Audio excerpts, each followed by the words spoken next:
It begins with a sound that is not supposed to be heard in war. The soft, hollow click of a firing pin striking nothing. Not the punch of recoil. Not the flat crack of a rifle clearing its throat. Just the empty, metallic syllable that tells a soldier his weapon is now a stick. The Ardennes in December 1944 is a study in this direction. Snow dapples the firs like the easy frosting of a postcard. Villages squat behind stone walls, their chimneys breathing little ghosts into the cold. American units tired, under strength, salted through with new men, hold a quiet sector meant for rest and orientation. They are thinking about passes to Paris and the practical business of keeping toes from freezing. And then before dawn on the 16th, the forest exhales a new weather. The soft thud of artillery pads the horizon, then grows teeth. Trees whip as if struck by invisible hands. Icy air fills with the grit of pulverized bark. A wall of noise advances through fog and smoke, and behind it come Volksgrenadiers and Panzers, disciplined in gray and white. The German Ardennes Offensive, what the Allies will call the Battle of the Bulge, has erupted across 80 miles of front with a simple, brutal intention.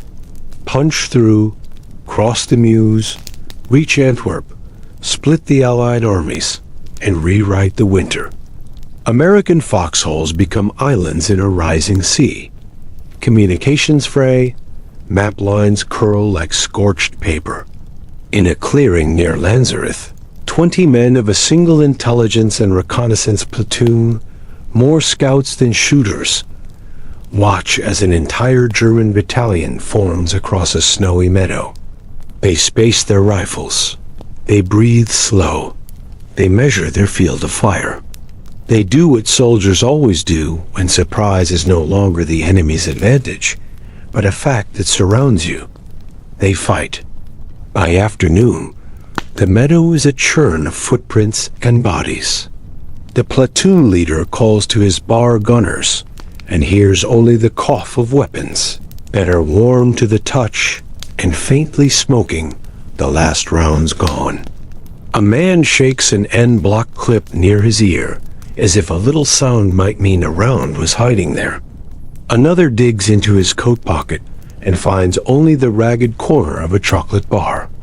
They have held back an avalanche for most of a day, and now the slope is moving.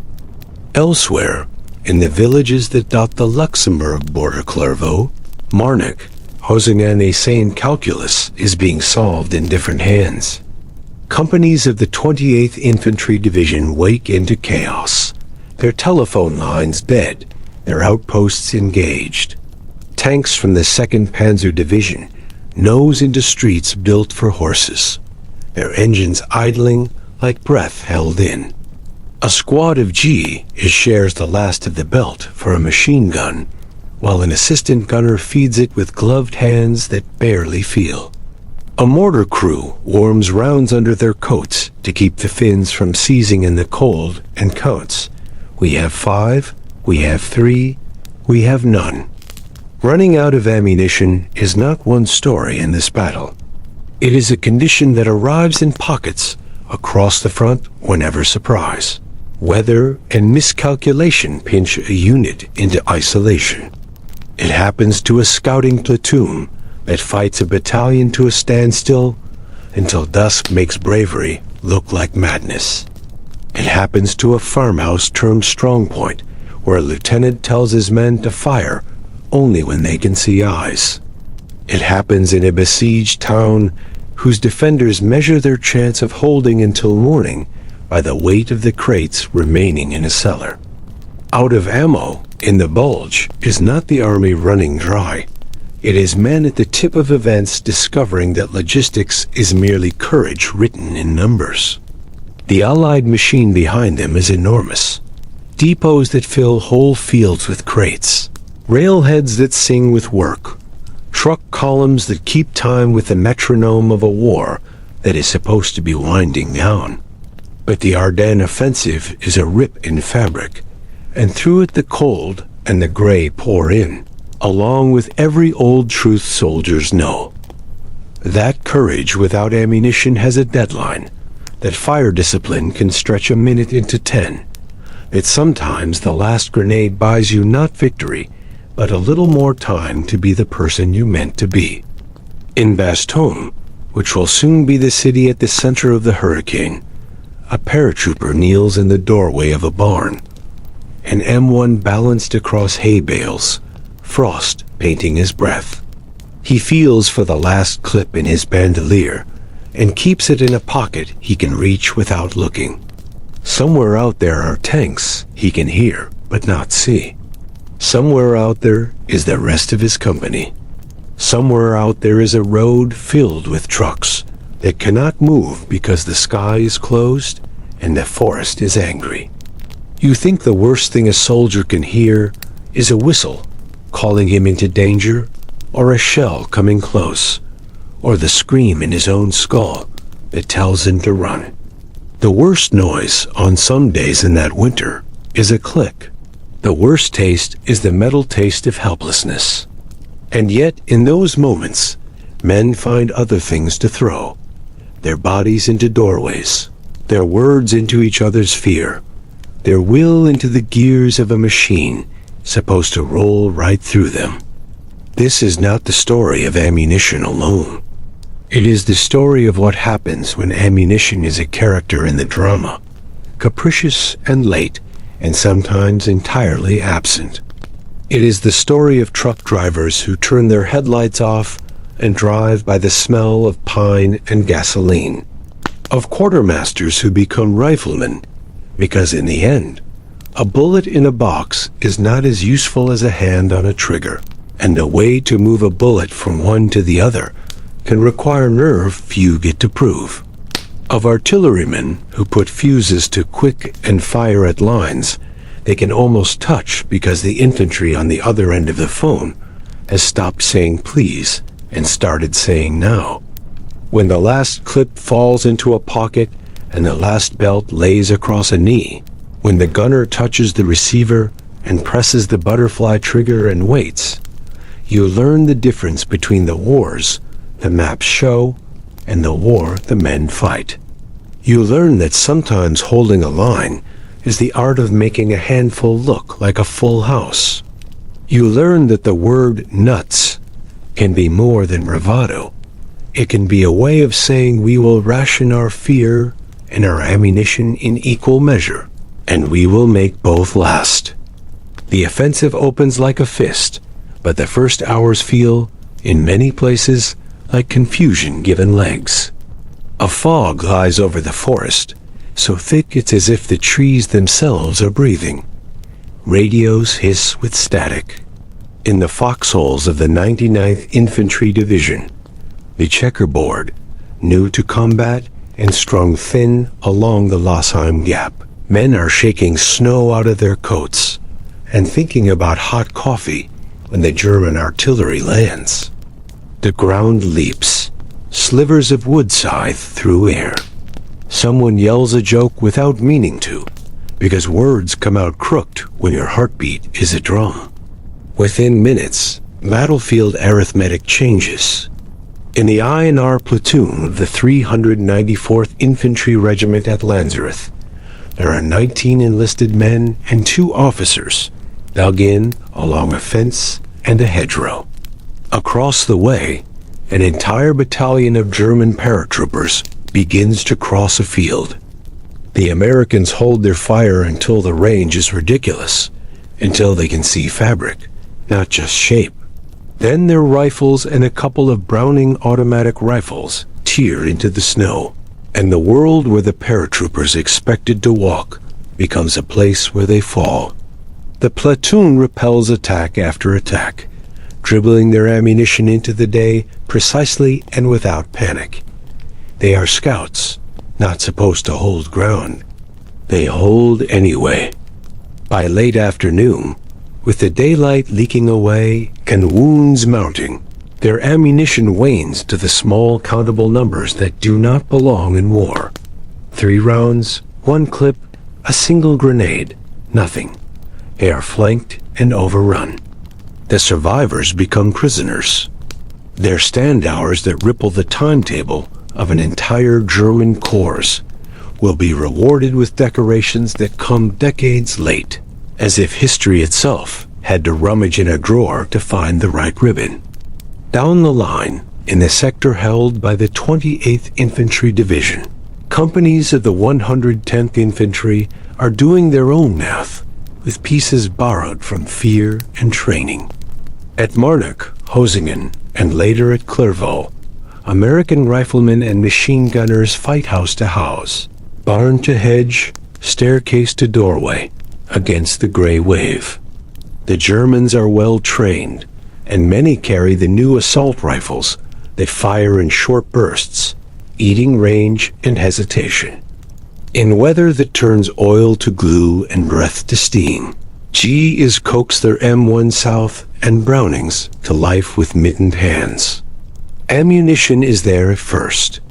Boxes and belts stacked at company headquarters, grenades in crates, pried open with bayonets.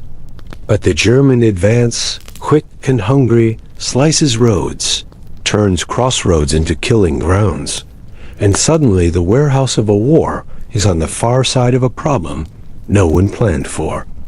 Teams go dry one by one. A mortar section builds its last 4 rounds into a sequence of sound designed to trick the ear into thinking there are more. A 57mm anti-tank gun burns through its few armor-piercing shells, and then because the tank is still coming, they try.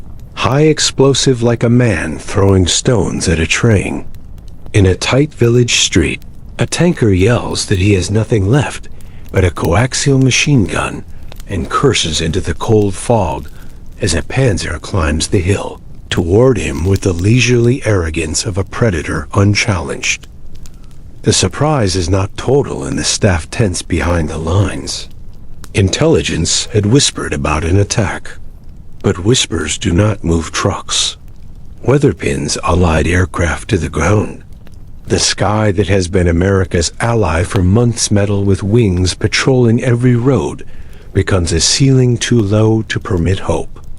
Traffic snarls in towns where snow and fear mix. German paratroopers drop behind lines in misjudged numbers and wrong places. But their presence multiplies rumors. They wear our uniforms. They reverse the road signs. Military police test drivers on the capital of Illinois and the infield fly rule. The result is a nervous system that flinches at its own touch. And yet, here is one of the paradoxes of the Bulge. At the same time, isolated platoons are counting their last rounds. The American artillery is still the most lethal thing in the forest. When wire lines can be laid and calls get through, battalion and corps guns reach across the trees and speak in a voice the Germans respect. Time-on-target missions shells from scattered batteries arriving in the same heartbeat-shocked infantrymen into the dirt. Ammunition for the big guns is rationed in places, but not non-existent. Depots feed the batteries as best they can down frozen roads with chains clattering.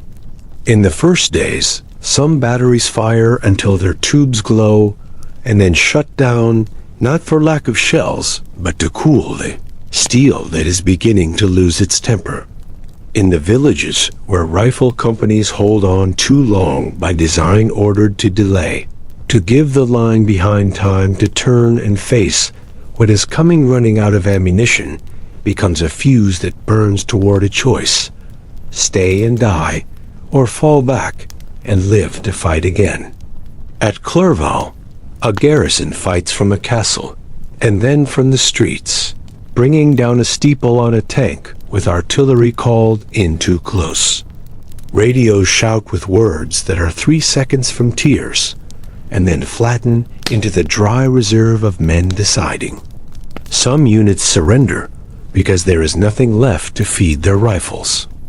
Others, under the same sky, drift away in 2s and 3s along ditches and hedgerows, carrying wounded men and a guilty relief.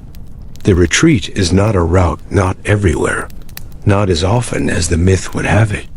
It is 1,000 small, hard decisions made by captains with frozen pens and sergeants with white breath. Behind the front, an odd army unpacks itself. Engineers who built bridges in warm weather pull rifles from crates and form hasty roadblocks. Anti-aircraft crews swing 90mm guns down to tank height and learn the bright, humming answer a big shell makes when it strikes armor too close. Cooks trade ladles for carbines. African-American truck drivers from quartermaster companies veterans of the Red Ball express that fed France in autumn climb into cabs and roll north into a night that glows occasionally with the smudge of burning fuel. They carry rations, gasoline, and ammunition, and sometimes they carry their nerve in both hands like a bowl. By the time the line bends into a shape the newspapers will call a bulge, Bastogne has begun to hear its name in 3 syllables: surrounded. The 101st Airborne Division, shaken out of reserve and thrown into trucks with incomplete loads and new replacements, rumbles into town past civilians standing in their doorways with expressions that have seen wars before and know what comes next. Tankers from the 10th Armored Division split into small teams: Decibri at Novel, O'Hara at Warden, Sherry at Longville, to plug holes with steel and bravery. They fight until the belts for their machine guns are light and the racks on their turrets are empty. They fall back when math says they must. Running out of ammunition here is not a single dramatic moment, it's the narrowing of options. The men learn a new cadence for their fire. Conserve for the counterattack, spend for the breakthrough, save the last magazine for the moment that decides whether a field becomes a graveyard or a memory you tell later, with your hands moving through the air like a man describing geography. The weather sits on the town like a lid, keeping the resupply birds from flying. The roads that lead out are laced with German guns that listen for engines and answer with fire. The battle turns into a story of carriers and carried of bullets in boxes that must become bullets in guns and the human chain between. Somewhere along a stretch of forest road, a driver tills his engine and listens to the quiet tick of metal cooling. He has crates in the back that are worth more than gold in this town he cannot reach. He lights a cigarette he shouldn't and is careful to cup the flame. Inside Bastogne, ammunition becomes culture. You can tell a man's job by what he counts in his head. Riflemen speak in clips and grenades. Machine gunners talk in belts and boxes. Mortar crews trade in rounds and fuses, and their language is the hollow thump of a tube. Artillerymen measure their day in carriages whirling and breech blocks clacking. In the peculiar smell that only a field howitzer knows, hot metal and cordite woven into freezing air. On the first days of the encirclement, there is enough to fight in the ordinary way. Paratroopers from the 502nd and 506th secure the approaches, dig into copses and pastures, distribute ammunition across companies that are not at full strength. The 463rd Parachute Field Artillery and the 321st Glider Field Artillery register their guns onto likely avenues of approach and send shells along gloomy corridors in the woods. The 705th Tank Destroyer Battalion pores over maps like soothsayers, then parks their M18 Hellcats in places where speed and surprise can let a 76mm talk above its weight. Then the ring tightens. The Germans bring in more guns, place 88s where they can flatten a street at one end, while a foot patrol listens at the other. Dawn fog and low clouds keep American fighters grounded. The thunder they usually bring is replaced by a silence you can feel in your teeth. On the city's edges, Rifle companies discover they are living on a strict allowance. Weapons platoons ration every belted round. Machine gun bursts get shorter and shorter until they become quick barks, a schooling you learn in hours, or you do not live to repeat. A mortar section argues over whether to spend one round to shut up a machine gun that has found their trench. They compromise in an old way. 2 rounds, but time to make 3 sounds. Inside the divisional artillery command post, the talk turns to fire discipline and priorities. Danger close becomes ordinary. Requests stack. Batteries respond in the language of rationing. 2 rounds per tube, 1 per tube, wait. What have you got left? Asks a voice over wire that sizzles. Enough, says the battery commander, because numbers spoken aloud can frighten men. He and white phosphorus are counted like small coins. Smoke is gold in a pinch. Somewhere, an officer runs his finger down a paper tally and lies to himself about how far it will stretch, because he has to. On the northeast edge of the perimeter, near a village whose name will be plucked out of wartime geography and made into a legend foy, novel, Hemrule paratroopers dig into frozen ground with shovels that shatter in the cold. A man who has 20 rounds in his pocket learns the geometry of the field in front of him, so precisely that he can close his eyes and see the rise where the snow gathers differently. He sits on his hands to keep his fingers. He thinks about the end block ping that thieves back 10 seconds of a German's carelessness, and he tells himself not to count on that. On December 22nd, a German delegation steps into Bastogne under a white flag and offers terms. The American reply is a single syllable that ripples across Europe and then across decades. Nuts.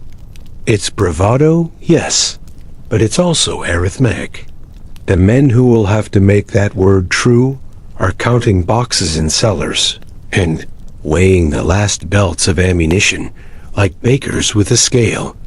They know that a word like that is a promise you make with your mouth and keep with your hands. The weather refuses to lift as if the sky has joined the siege.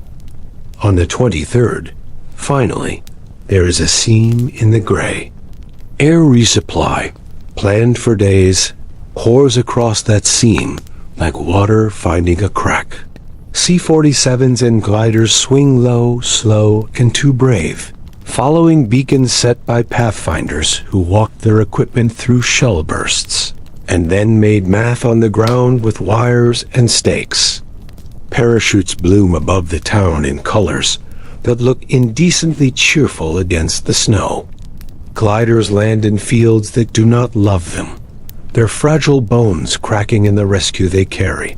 Medical kits, bandoliers, bazooka rockets, mortar rounds, 105 millimeters and 155 millimeter shells, cigarettes and chocolate that will taste like relief dipped in sugar.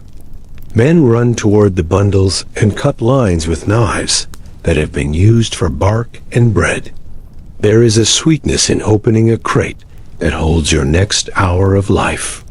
Quartermasters, who have been carrying ledgers in their heads for days that balance to zero, suddenly have numbers they can move.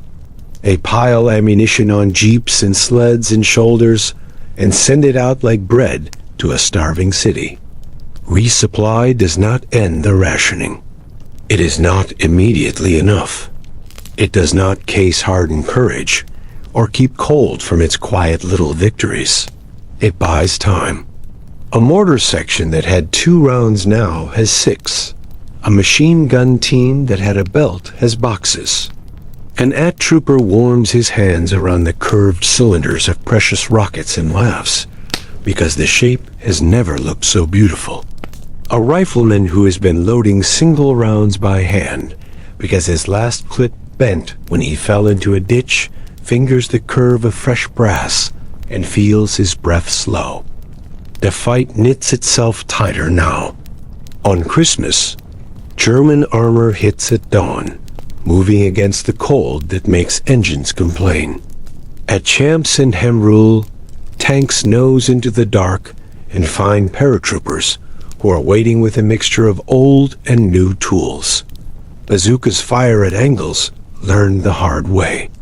Paratroopers drag doors and planks into makeshift roadblocks. Artillery batteries swing their pieces to fire over oaken sights, a doctrine born in emergency and perfected in terror.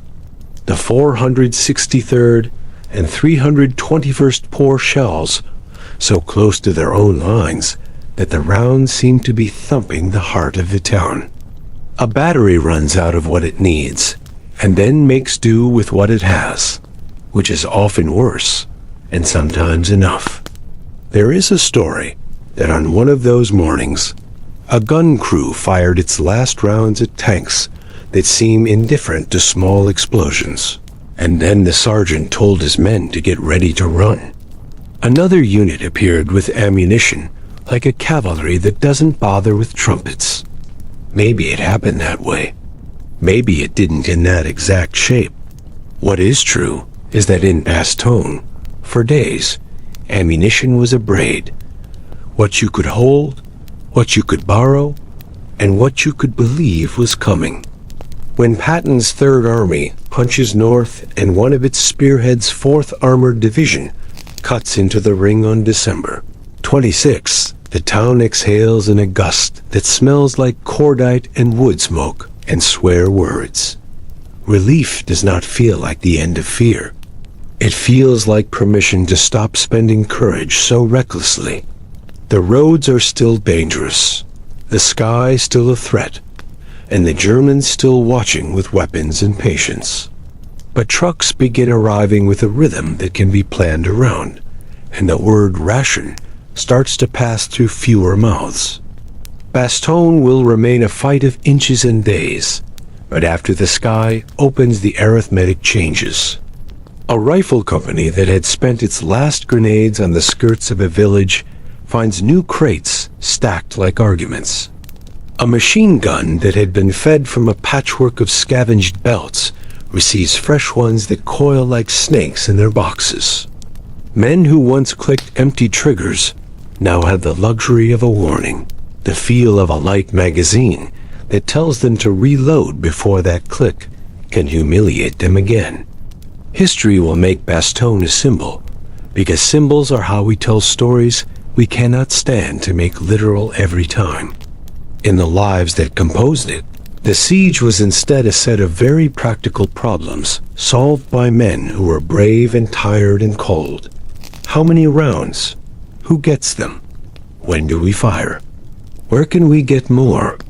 The answer that arrived dangling from parachutes was delivered by pilots whose hands shook with the same cold, and by planners who chased the weather as if it were prey.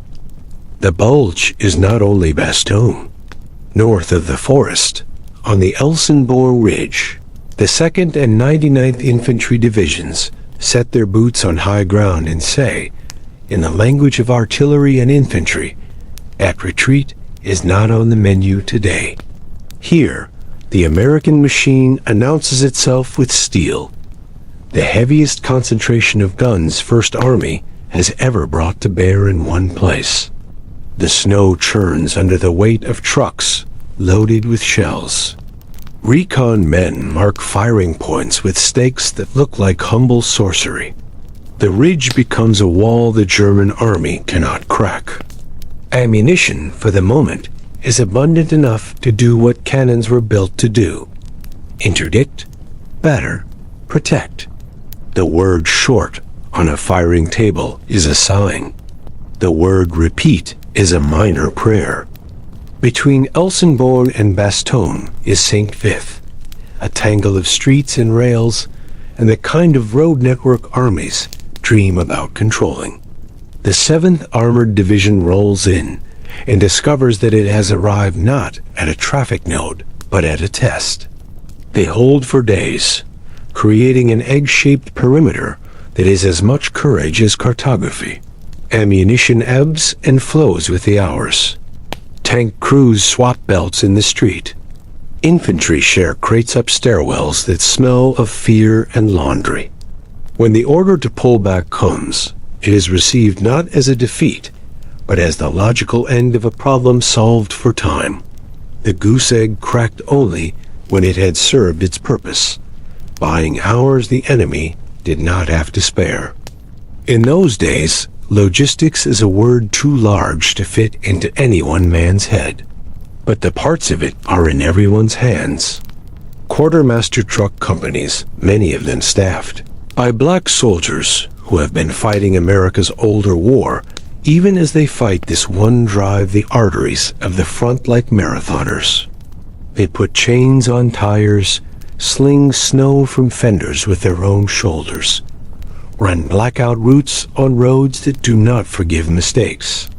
They bring gasoline and food and ammunition, and sometimes bring nothing back but their own exhaustion, because rest cannot outrun need. Ordnance companies work in fields with tarps and curses, rearming tank destroyers and tank guns, and even anti-aircraft weapons pressed into rolls without manual instructions.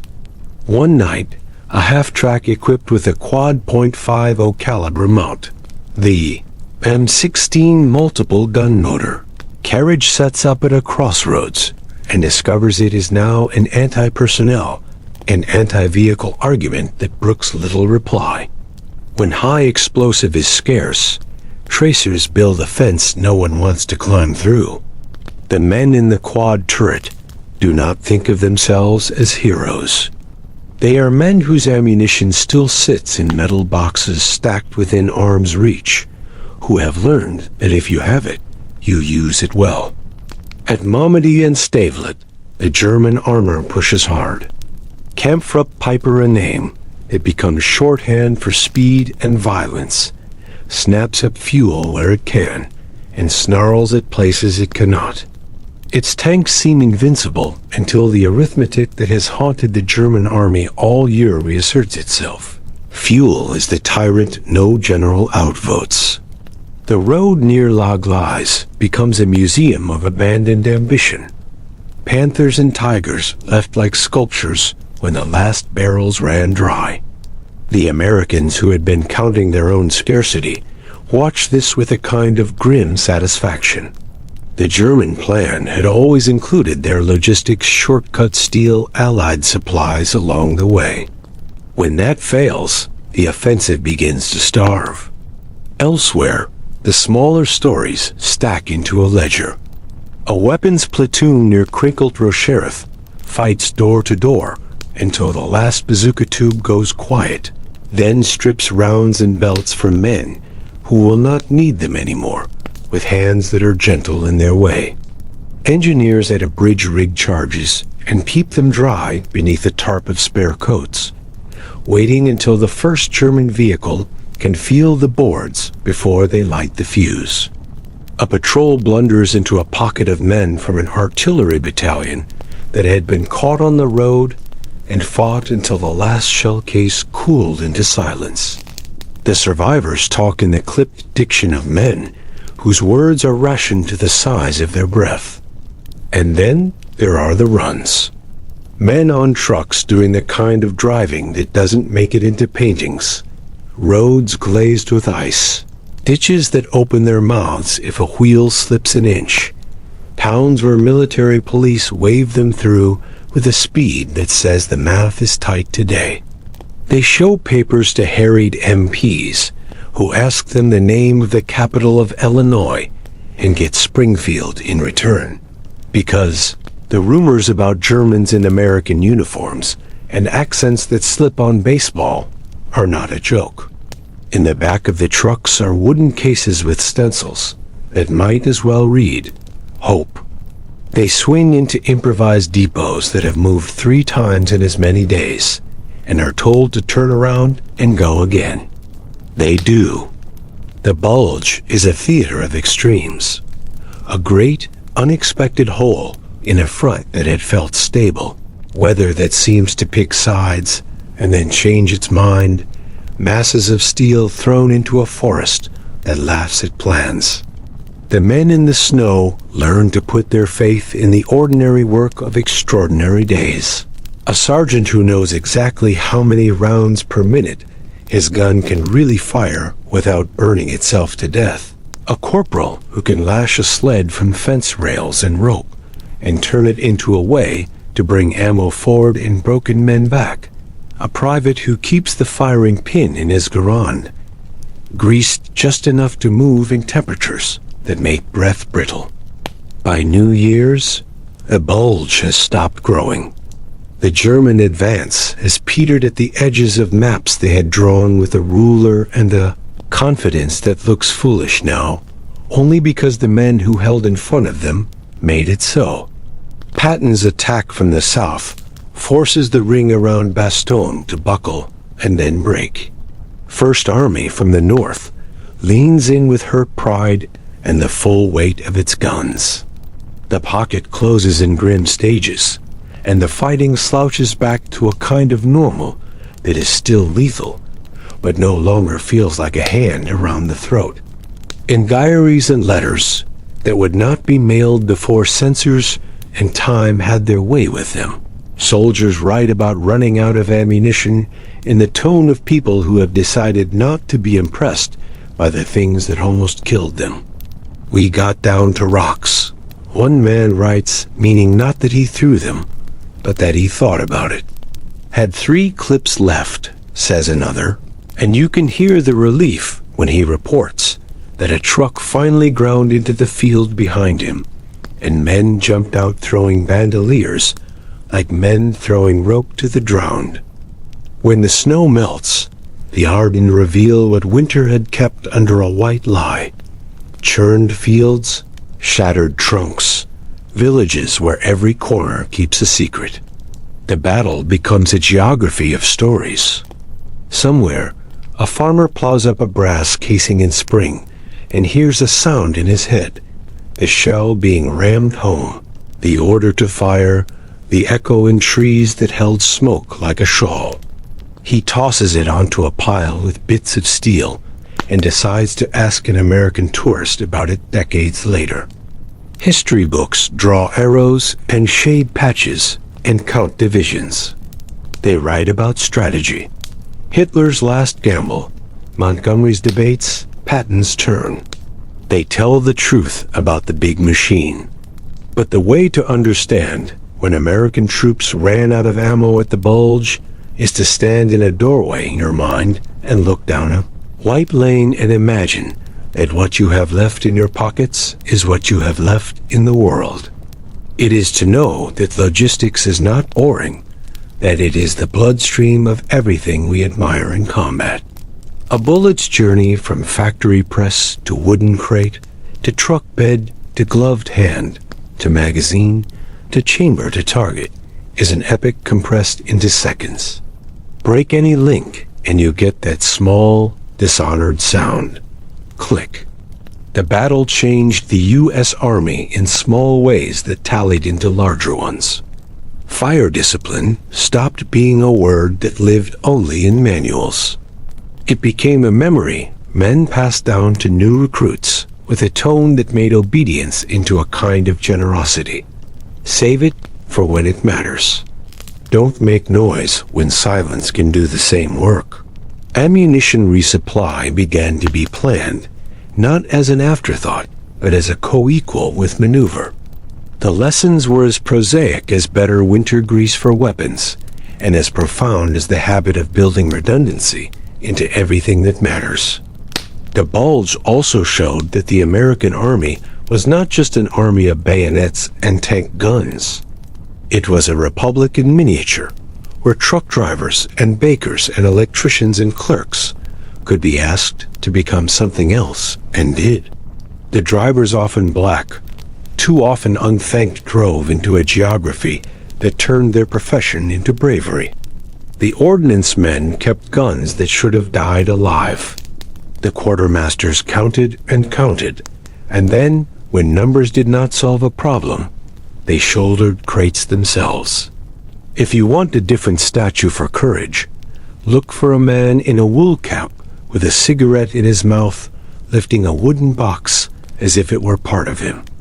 The German offensive failed because of big reasons: fuel and time, weather that shifted allegiance, an enemy that recovered its balance with surprising speed. It also failed because small groups of men in inconvenient places refused to stop being in the way. They fired until they had nothing to fire, and then held a minute longer, because that minute had value beyond any one life. They relied on artillery that answered calls even when filters clogged and crews were dead on their feet. They trusted that somewhere, someone was fighting a quieter battle with maps and manifests and engines. Someone whose victory would taste like fresh boxes of ammunition dropped into the snow. There were places where men did run out and died because of it. The memory of those minutes is a knot in the rope of this story. You do not untie it by polishing anyone's courage, or by pretending that war rewards all virtues faithfully. The lesson is not that want makes us noble. The lesson is that forethought and sweat and dull, hard work make the moments of nobility possible. There is romance in the word paratrooper, less in ammunition handler, and that is an error we should correct with the way we speak and the way we teach. If you stand at the edge of the wood line near Lanzerath on a gray winter day and listen hard enough, you can almost hear the short barks of rifles doled out sparingly, the deeper rip of a bar, the pause while a man reaches into his pocket and finds it empty. If you walk the streets of Bastogne in December, the cold will try to write its way into your bones the way it wrote itself into theirs. You will realize that the sky is not an object, but a partner, stingy on some days, generous on others. And you will feel, if you let yourself, a new tenderness toward the plain miracle of a truck arriving on time. What do we do with this now? We resist the temptation to tell our history with only the shiny pieces. We learn the unglamorous parts of how we kept faith with our soldiers: maintenance, supply, restraint. We teach our children that bravery is not only charging, it is also conserving, enduring, sharing. We honor the quartermaster ribbons and the ordnance patches and the drivers who put chains on tires at 2 in the morning. We remember that the line between enough and nothing is sometimes the width of a road cleared by a man with a shovel. Above all, we keep listening for that click not to be haunted by it, but to be warned. It is the sound of a plan that forgot a person, or a person who forgot a plan. It is a noise that can be replaced by a dozen other sounds: the creak of a sled bearing crates, the clatter of a loading table, a shouted count of a gun captain, the grunt of a driver lifting. Those are not the famous noises of war, but they are, in their way, the ones that won it. The Ardennes is quiet again. Snow falls in the trees with the same careful hand. Cows graze in fields that once were maps marked in pencil and worry.